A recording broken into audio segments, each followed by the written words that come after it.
Exhibitors Trade Review, May 6, 1922.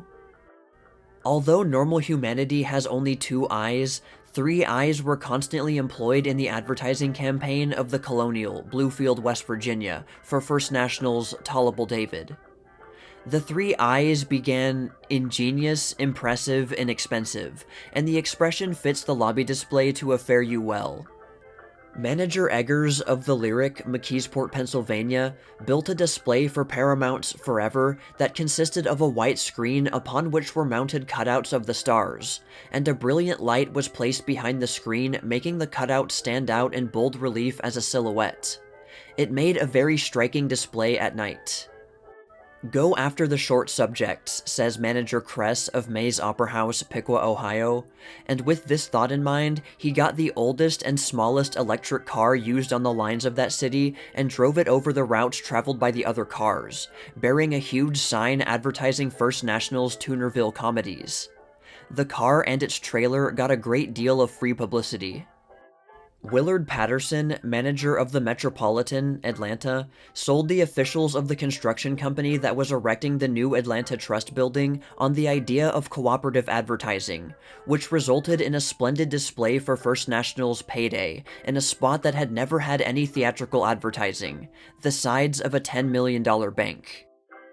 Cutouts from posters pasted on beaverboard was used to effect this cavern-like lobby in the Liberty Theater, Council Bluff, Iowa, for Universal's The Fox. This sort of a display being new to Council Bluff, it attracted a great deal of attention. During the second run of Associated Exhibitors' A Sailor-Made Man at Lowe's Orpheum, Boston, manager Morris dressed his girl ushers in sailor costumes. When he lined them up in front of the theater for this photograph, they attracted a large crowd, most of which followed them in after the picture was taken. Louis Chakers, manager of the Majestic, Springfield, Ohio, built his lobby display for Paramount's Saturday Night around the Coney Island theme of the picture so artistically that it enhanced the beauty of an already beautiful lobby, and at the same time aroused curiosity in the spectator to see the Coney Island in the picture.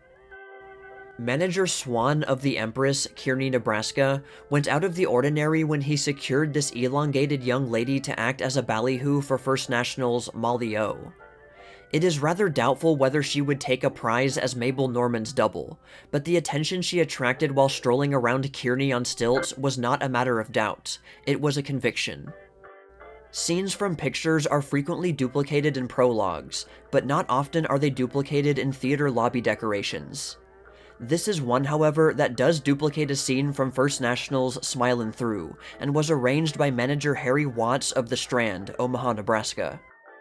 In his campaign for First National's Smilin' Through, manager Watts was able to get 2 of the costumes worn by Miss Talmadge, and securing a window in the downtown section, he made up a display of them and an oil painting of the star done by Gordon Bennett.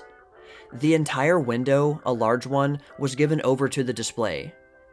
3 ghosts, each phantom having an eye in the middle of the forehead that glared down on the crowd, and a small banner beneath them announcing that Paramount's 3 Live Ghosts was the attraction at the Lyceum Theater, Bayonne, New Jersey, was the only display used by manager Rosenblatt for this picture.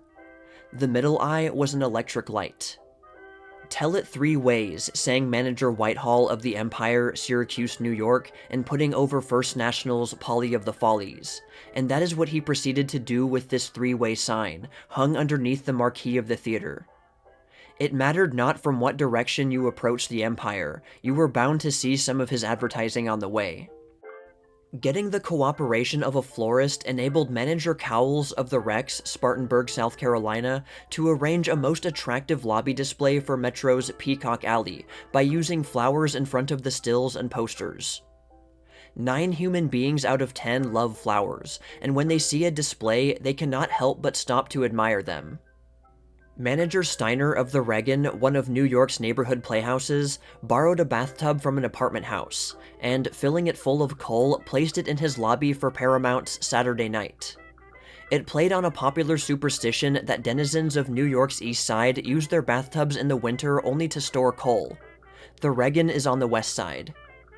This little improvised stage, arranged by manager Whitehall in the lobby of the Empire, Syracuse, New York, was a curiosity teaser that drew people inside just to look around. The idea of Connie Talmadge scrubbing seemed so absurd to many of them that they went on in to see First National's Polly of the Follies and find out if she really did scrub any.